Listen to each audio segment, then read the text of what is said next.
Nous accueillons également Los Culos, c'est un groupe de rock qui est né en 1989, 5 musiciens qui ont composé à eux tout seuls comme des grands 13 compositions originales, ils n'ont pas fait de reprise, ils sont déjà avec nous sur ce plateau. On va les écouter tout de suite, on les a enregistrés ce matin en son direct, Los Culos, I Can Stand.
Los Culos qu'on a enregistré pendant un orage, vous avez vu, il y avait des flashs, c'était les photographes qui sont venus nombreux. Los Culos, ils sont 5, c'était pas la formation initiale au départ en 89, il y a eu des gens qui sont partis, des changements. Ouais.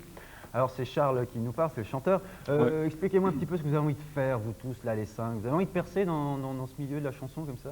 Disons que, évidemment, pour tous les groupes qui commencent comme nous, on aimerait percer, être un peu connu, quoi. Vous avez fait des concerts déjà? Oui, on a fait des concerts. On a commencé à faire de la musique l'an dernier, puis on a fait quelques-uns en janvier, février.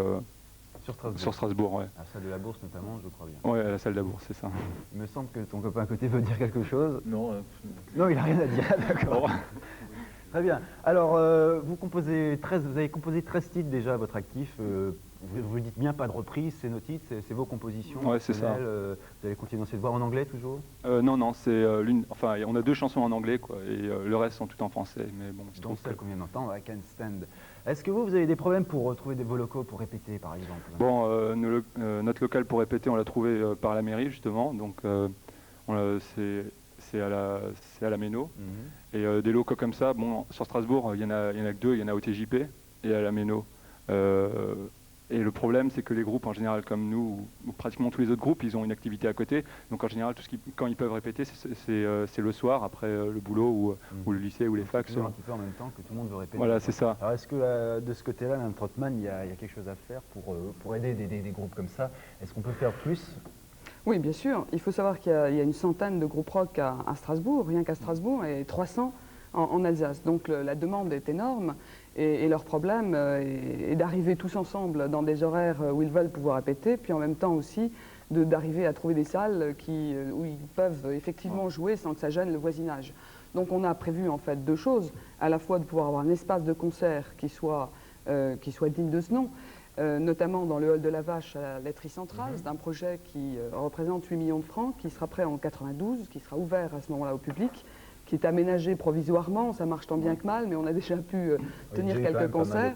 Et puis surtout, dans la partie dont l'aménagement a été confié à une équipe d'architectes, dont un bassiste rock du groupe Catonoma et Georges Heinz, ils vont réaménager la partie production de la laiterie avec des ateliers et des coins de répétition pour différents groupes rock. Donc on va avoir, à la fin de l'année, des espaces qui permettront d'accueillir ce type de demande. Est-ce que pour accueillir des formations plus importantes qui drainent beaucoup de monde, beaucoup de spectateurs, est-ce qu'on peut entrevoir une amélioration par rapport à ce qui se fait souvent au Hall Rhenus par exemple? Alors pour l'instant, en termes d'espace, on aura, donc dans quelques mois, cette salle dans le hall de la Vache qui est modulable, puisque les concerts rock, cet avantage, c'est qu'on peut aussi finalement les faire en fonction du groupe, de son public, et ça peut aller de 300 à 2000 places.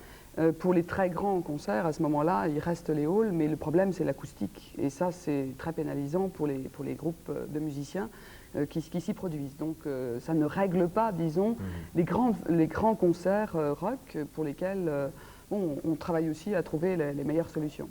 On espère qu'un jour, Los Coolos, ils auront peut-être beaucoup de monde à leur concert, 2000 personnes, pourquoi pas, oui bien sûr. Je trouve qu'à Strasbourg, ce qui est des cafés-concerts rock, c'est dommage parce qu'il n'y en a pas assez. Bon, déjà, c'est une capitale européenne, on a vu ça avec le festival de jazz. Il n'y a pas longtemps, ils ont joué pendant 2 jours. Il y a le pôle Sud, il y a le Funambule, et je crois que c'est les seules salles où on puisse jouer pour un petit groupe avec 30 personnes. Oui. Je pense qu'il n'y en a pas suffisamment. Ah bah écoutez, c'est lancé. Ça sera un petit peu l'enjeu du projet laiterie, puisqu'on espère aussi avoir des espaces de convivialité qui permettront aussi ce type de création et de rencontre à la fois entre différents types d'activités artistiques, musique, mais aussi lieux où on peut passer un bon moment sans forcément être nombreux, que ça s'appelle concert, mais pour écouter de la musique. En fait, c'est un peu l'enjeu du rock en ville. Il y aura aussi des concerts publics. On a commencé. C'est pas toujours facile d'expliquer au voisinage qu'il va y avoir un concert rock dans le secteur. Ouais. Mais il y a des décibels en jeu. Mais je crois qu'on arrive quand même progressivement.